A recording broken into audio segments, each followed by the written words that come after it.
श्री राम जय राम जय जय राम। श्री राम जय राम जय जय राम। श्री राम जय राम जय जय राम। ओम गुरुर्ब्रह्मा गुरुर्विष्णु गुरुर्देवो महेश्वरा गुरुर साक्षात् परम ब्रह्म तस्मै श्री गुरुवे नमः। ध्यानमूलं गुरुर्मूर्ति पूजामूलं गुरुर्पदं मंत्रमूलं गुरुर्वाक्यं मोक्षमूलं गुरुर्कृपा। अखण्डमण्डलाकारं व्याप्तं येन चराचरं तत्पदं दर्शितं येन तस्मै श्री गुरुवे नमः।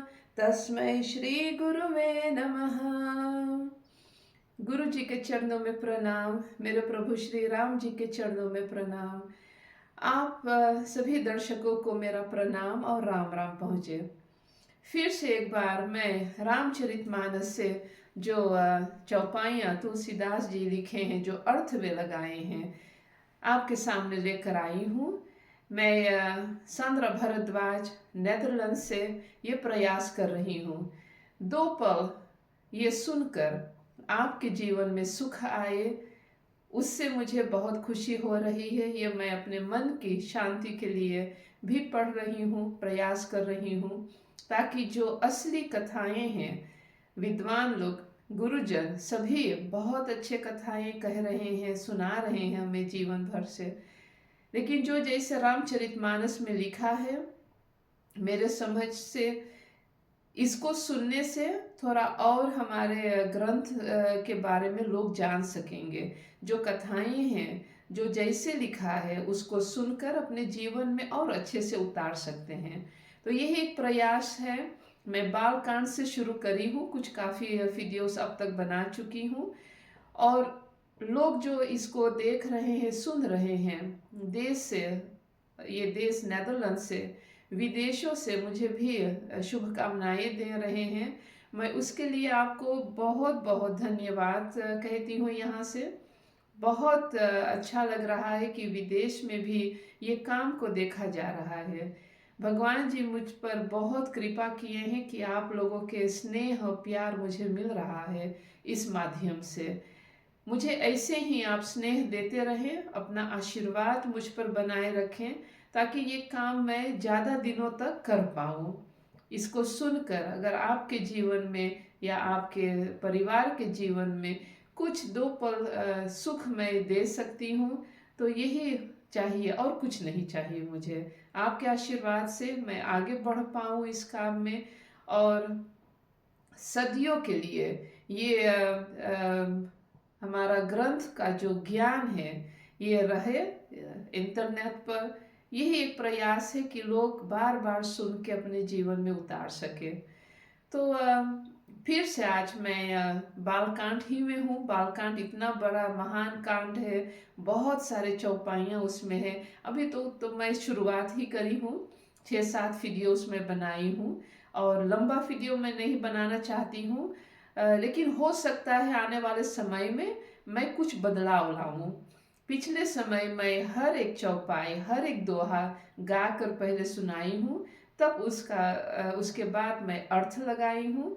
तो देख रही हूँ 4-5 दोहा ही हम आगे बढ़ पा रहे हैं, तो ऐसे तो जीवन बीत जाएगा कथा सुनने में। तो आज मैं कोशिश करूँगी 1-2 चौपाई या दोहा पढ़ने के लिए, और ज़्यादातर मैं अर्थ पढ़ना चाहती हूँ अब, ताकि आप सुनकर कथा, जिस तरह से तुलसीदास जी इतने महान ग्रंथ रचे हैं, अब शुरुआत ही हैं, समझने में अच्छा रहेगा। ज़्यादा समय तक मैं पढ़ूँ। और कुछ लोग मुझे थोड़ा शिकायत भी किए हैं कि जब मुझे सब कुछ अच्छे से समझ आ रहा है, पसंद आ रहा है, तब आप विराम दे देती हो। तो वो भी सब कुछ सुनते हुए, अपना मन का विचार भी करते हुए, मैं आज फिर से कोशिश करूँगी कि थोड़ा लंबी पाठ ये हो सके, मतलब कथा हो सके। तो पिछला वीडियो में मैं जहाँ रुकी थी वो था बाल कांड। दोहा 62।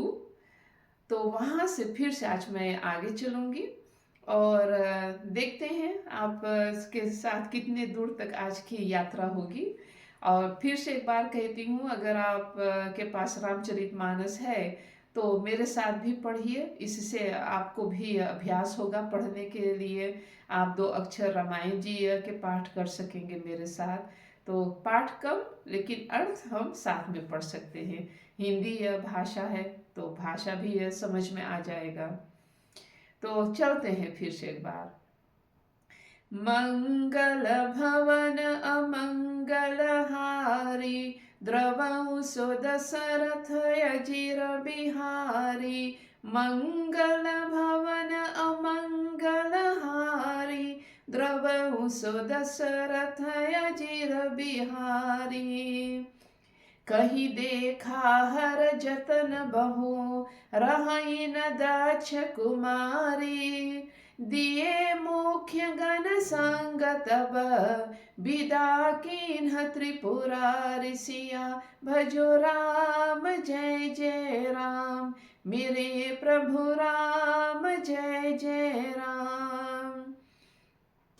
पिता भवन जब गई भवानी, दक्ष त्रास काहू न सनमानी। सादर भले ही मिली एक माता, भगनी मिली बहुत मुस्काता। दक्ष न कछु पूछी कुशलाता, सती ही बिलो की जरे सब गाता। सती जाई देखे तब जागा, कतहु न दीख शंभु कर भागा। तब चित चढ़े जो शंकर कहे, प्रभु अपमानु समुझी उर दहेऊ। पाछिल दुख न हृदय अस व्यापा, जस यह भयउ महापरितापा। यद्यपि जग दारुण दुख नाना, सब ते कठिन जाति अवमाना। समुझि सो सती भयउ अति क्रोधा, बहु विधि जननी कीन्ह प्रबोधा।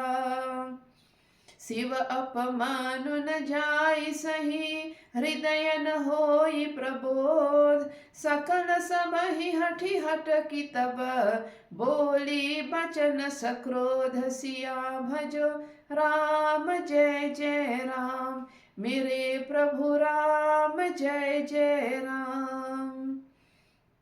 तुलसीदास जी अर्थ लगाते हैं दोहा 62 से कि शिव जी ने बहुत प्रकार से कहकर देख लिया, किंतु जब सती किसी प्रकार भी नहीं रुकी, तब त्रिपुरारी महादेव जी ने अपने मुख्य गणों को साथ देकर उनको विदा कर दिया। सती माँ अपने पिताजी के घर जाना चाहती थी। उस पिछले सप्ताह के वीडियो में वहाँ तक वो पूछ रही है शिव भगवान से कि वो जाना चाहती है पिता के घर। शिव भगवान जी उनको समझाए कि बिना निमंत्रण के नहीं जाना चाहिए। तो अब माता सती फिर भी नहीं मानी, तो शिव भगवान जी अब अपने गणों को माँ के साथ भेजकर यहाँ से अब कथा आगे चलते हैं। भवानी जब पिता मानो दक्ष के घर पहुंची, तब दक्ष के डर के मारे किसी ने उसकी आवभगत नहीं की। केवल एक माता भले ही आदर से मिली, बहिनें बहुत मुस्कुराती हुई मिली। दक्ष ने तो उसकी कुछ कुशल तक नहीं पूछी। सती जी को देखकर उल्टे उनके सारे अंग जल उठे।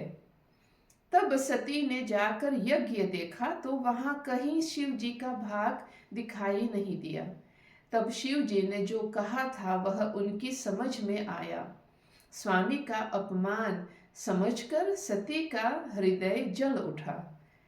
पिछला मानो पति परित्याग का दुख उनके हृदय में उतना नहीं व्यापा था जितना महान दुख इस समय मानो पति अपमान के कारण हुआ। यद्यपि जगत में अनेक प्रकार के दारुण दुख है, तथापि जाति अपमान सबसे बढ़कर कठिन है। यह समझकर सती जी को बड़ा क्रोध हो आया। माता ने उन्हें बहुत प्रकार से समझाया बुझाया, परंतु उसने शिव जी का अपमान सहा नहीं गया। इससे उनके हृदय में कुछ भी प्रबोध नहीं हुआ।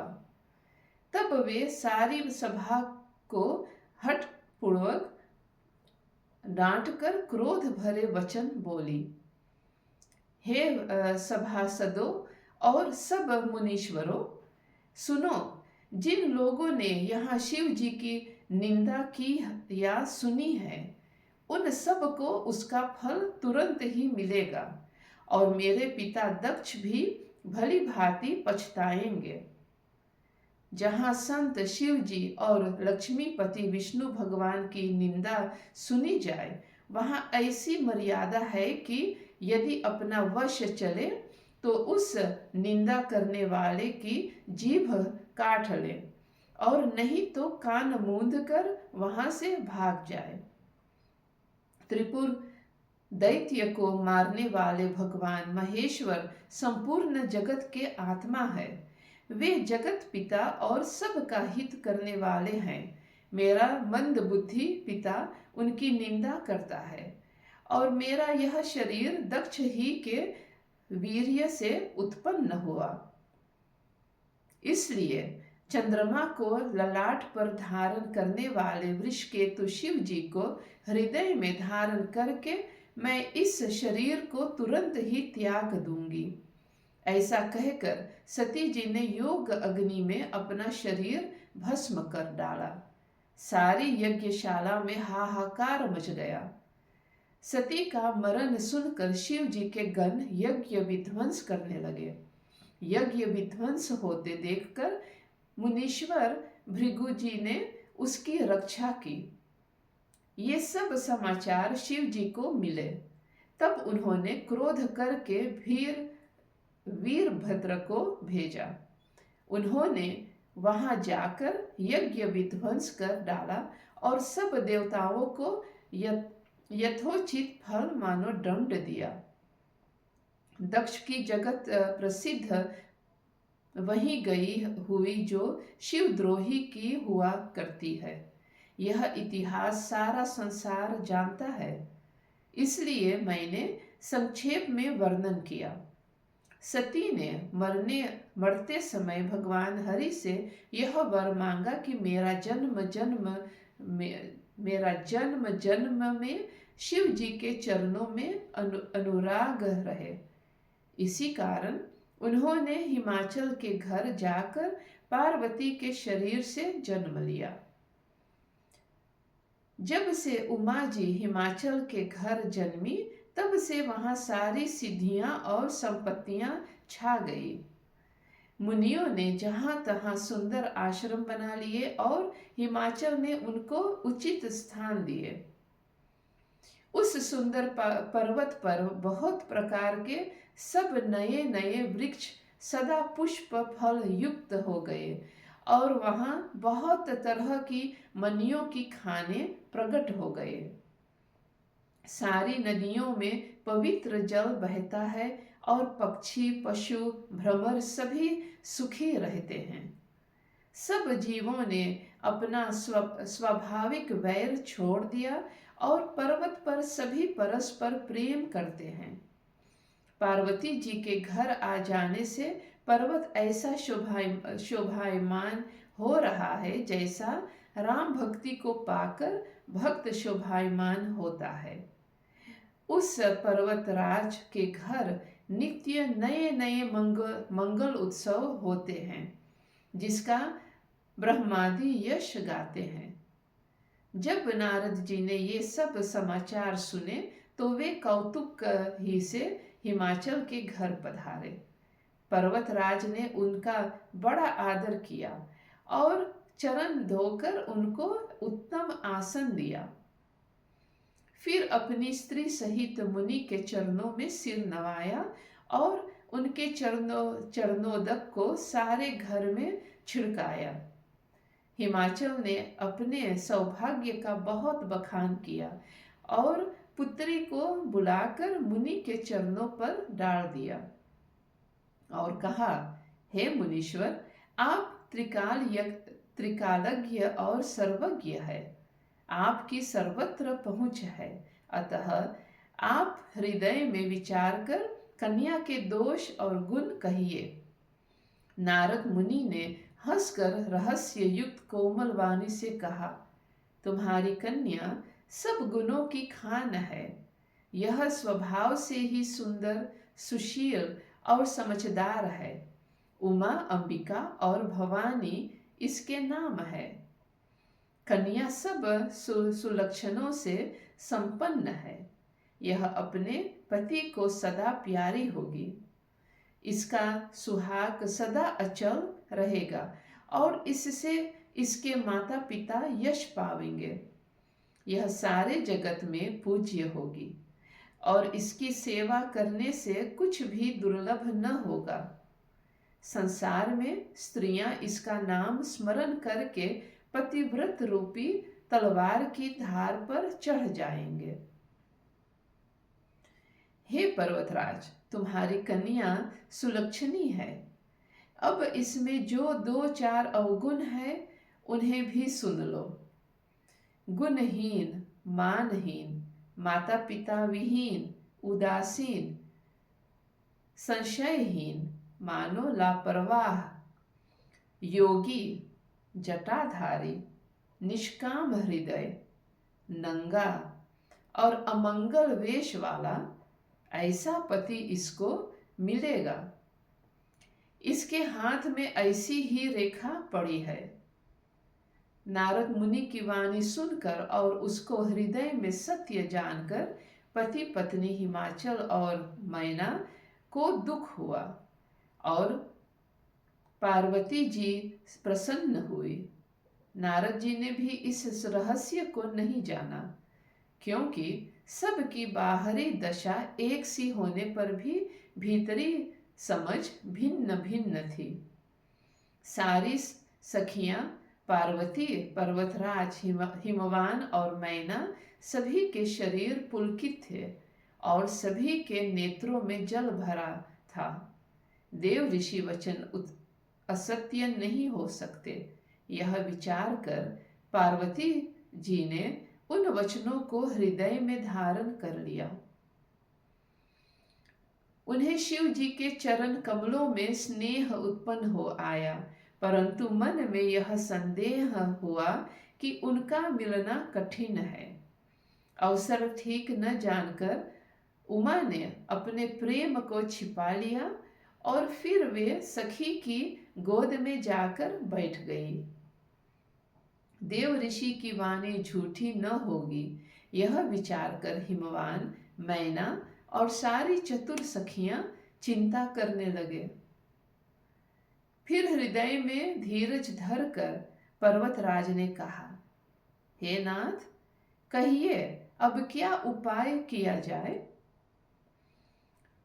मुनीश्वर ने कहा, हे हिमवान, सुनो, विधाता ने ललाट पर जो कुछ लिख दिया है उसको देवता, दानव, मनुष्य, नाग और मुनि कोई भी नहीं मिटा सकते। तो भी एक उपाय मैं बताता हूँ। यदि दैव सहायता करे तो वह सिद्ध हो सकता है। उमा को वर तो निसंदेह वैसा ही मिलेगा जैसा मैंने तुम्हारे सामने वर्णन किया, परंतु मैंने वर के जो जो दोष बतलाए हैं, मेरे अनुमान से वे सभी शिव जी में हैं। यदि शिव जी के साथ विवाह हो जाए तो दोषों को भी सब लोग गुणों के समान ही कहेंगे। जैसे विष्णु भगवान शेषनाग की शैया पर सोते हैं, तो भी पंडित लोग उनको कोई दोष नहीं लगाते। सूर्य और अग्नि देव अच्छे बुरे सभी रसों का भक्षण करते हैं, परंतु उनको कोई बुरा नहीं कहता। गंगा जी में शुभ और अशुभ सभी जल बहता है, पर कोई उन्हें अपवित्र नहीं कहता। सूर्य, अग्नि और गंगा जी की भांति समर्थ को कुछ दोष नहीं लगता। यदि मूर्ख मनुष्य ज्ञान के अभिमान से इस प्रकार होड़ करते हैं तो वे कल्प भर के लिए नरक में पड़ते हैं।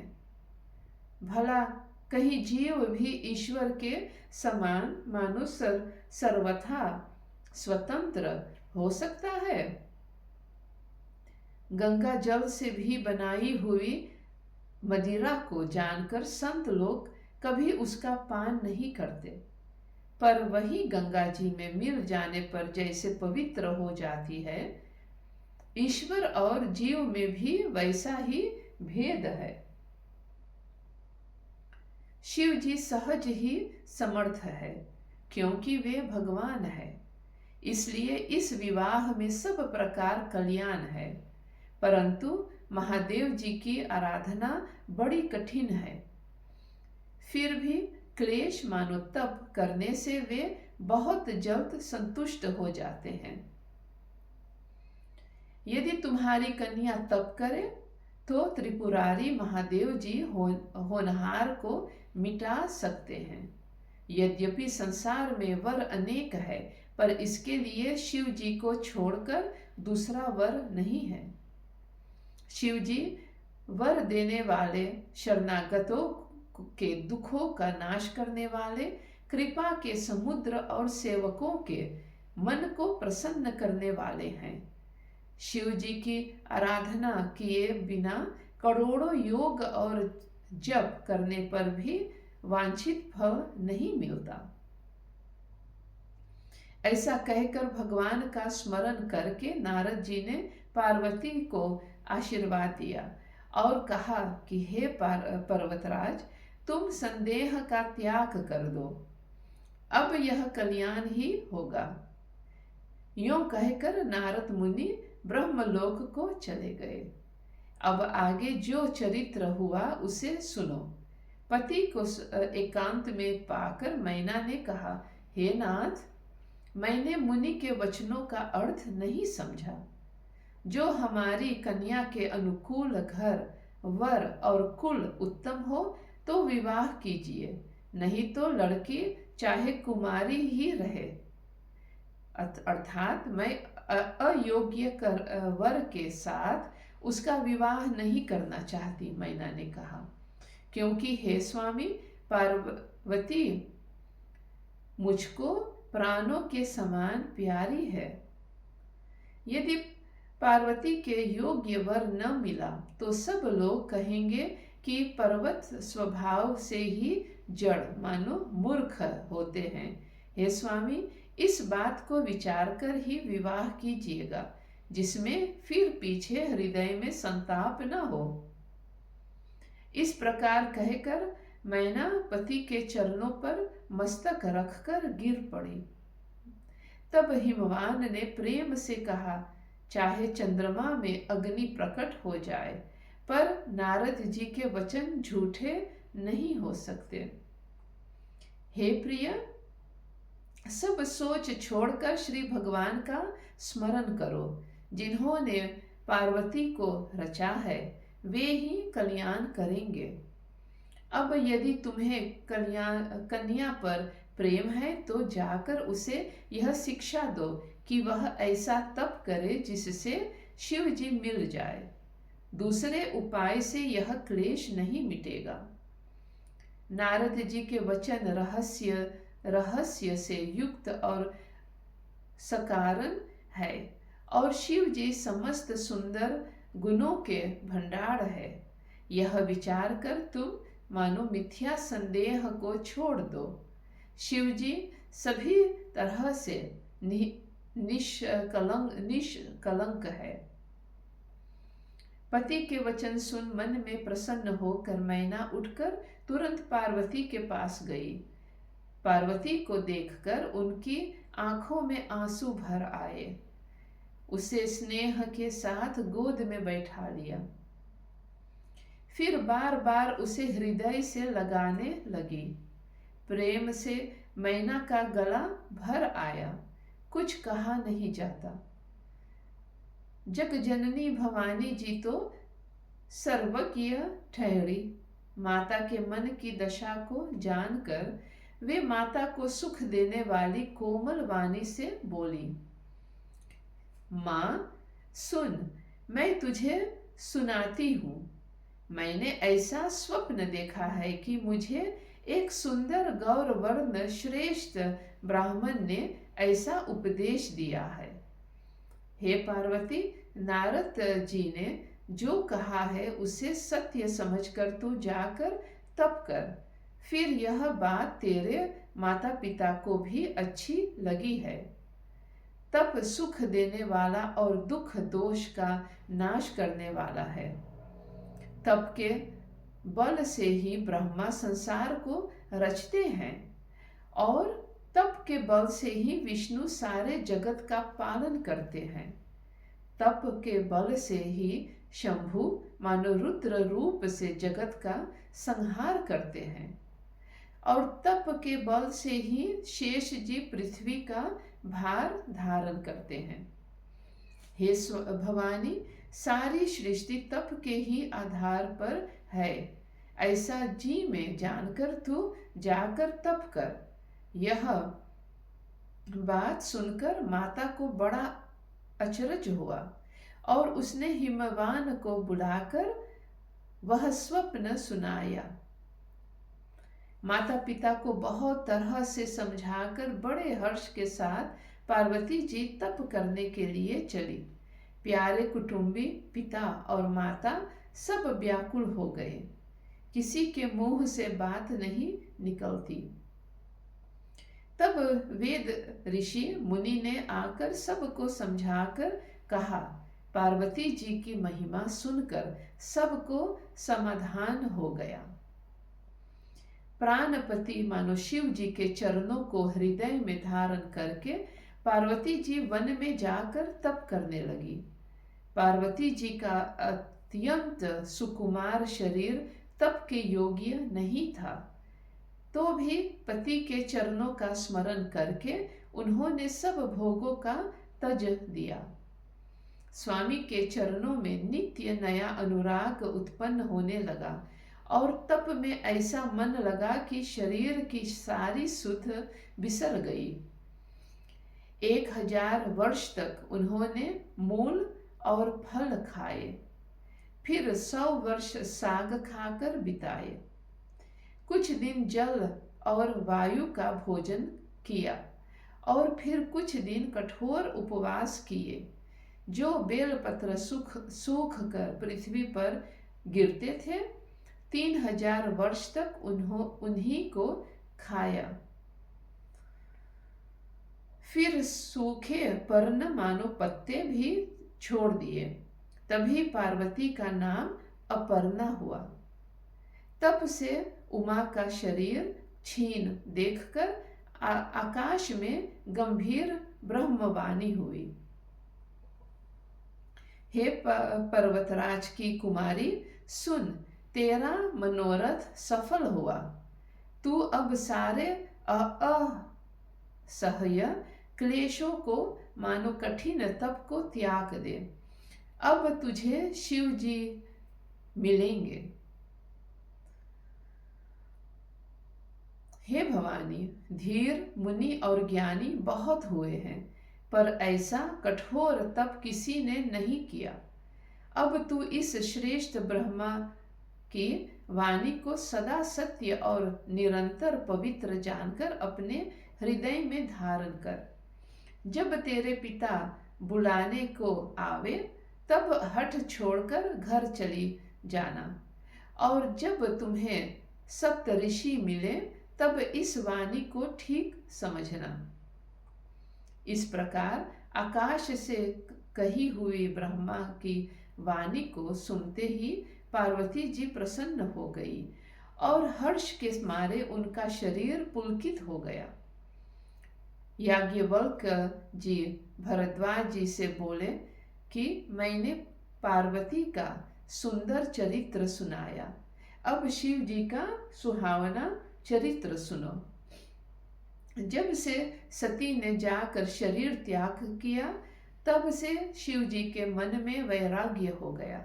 वे सदा श्री रघुनाथ जी का नाम जपने लगे और जहां तहां श्री रामचंद्र जी के गुणों की कथाएं सुनने लगे। चिदानंद सुख के धाम, मोह मद और काम से रहित शिव जी संपूर्ण लोकों को आनंद देने वाले भगवान श्री हरि मानो श्री रामचंद्र जी को हृदय में धारण कर भगवान के ध्यान में मस्त हुए पृथ्वी पर विचरने लगे। वे कहीं मुनियों को ज्ञान का उपदेश करते और कहीं श्री रामचंद्र जी के गुणों का वर्णन करते थे। यद्यपि सुजान शिव जी निष्काम है, तो भी वे भगवान अपने भक्त मानुसती के वियोग के दुख से दुखी है। इस प्रकार बहुत समय बीत गया। श्री रामचंद्र जी के चरणों में नित्य नए प्रीति हो रही है।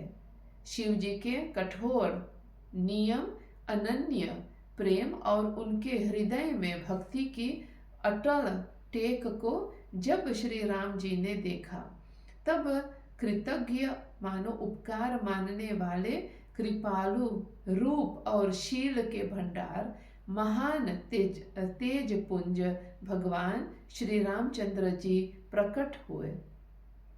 उन्होंने बहुत तरह से शिव जी की सराहना की और कहा कि आपके बिना ऐसा कठिन व्रत कौन निभा सकता है। श्री रामचंद्र जी ने बहुत प्रकार से शिव जी को समझाया और पार्वती जी का जन्म सुनाया। कृपा निधान श्री रामचंद्र जी ने विस्तार पूर्वक पार्वती जी का अत्यंत पवित्र करनी का वर्णन किया। फिर उन्होंने शिव जी से कहा, हे शिव जी, यदि मुझ पर आपका स्नेह है तो अब आप मेरा विनती सुनिए। मुझे यह मांगे दीजिए कि आप जाकर पार्वती के साथ विवाह कर लें। शिव जी ने कहा, यद्यपि ऐसा उचित नहीं है, परंतु स्वामी की बात भी मेटी नहीं जा सकती। हे नाथ, मेरा यही परम धर्म है कि मैं आपकी आज्ञा को सिर पर रखकर उसका पालन करूं। माता पिता गुरु और स्वामी की बात को बिना ही विचारे शुभ समझकर करना और मानना चाहिए। फिर आप तो सब प्रकार से मेरे परम हितकारी है।